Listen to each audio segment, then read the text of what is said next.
আপনাদের সবাই স্বাগত জানাই। এত গরমে সবাই কেমন আছেন? আমি তো এই গরমে বারবার অসুস্থ হয়ে পড়ছিলাম, সেই কারণে বাড়ির সবাই মিলে চলে গিয়েছিলাম আমরা মায়াপুর ইস্কন মন্দিরে। সেখানে গিয়ে বিদেশিদের এত সুন্দর কৃষ্ণ ভক্তি দেখে আমার খুবই ভালো লাগছিল। সুন্দর দৃশ্যটাকে ক্যামেরা বন্দি করতে আমিও ভুলিনি, সবাই করছিল, আমিও করছিলাম, তার সাথে ওদের সাথে এগুলোই তালও মেলাচ্ছিলাম। এত সুন্দর কৃষ্ণ ভক্তি বিদেশিদের মধ্যে। এখানে এসে আমার মন ও শরীর দুটোই সত্যি সত্যি ঠিক হয়ে গিয়েছিল। সত্যি খুব ভালো লাগছিল এসে। সত্যি খুব সুন্দর জায়গা, সময় পেলে আপনারাও চলে যাবেন, তবে গরমে নয়, শীতে যাবেন।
আমরা কিভাবে গেলাম, ঠিক কত খরচ পড়লো, সবকিছুই পুরো ডিটেলসে জানিয়ে দেবো পরের একটা বড় ভিডিওতে।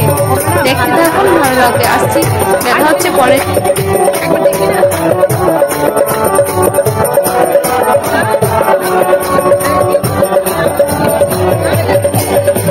हरे कृष्णा कृष्णा कृष्णा हरे हरे, हरे राम राम राम हरे हरे।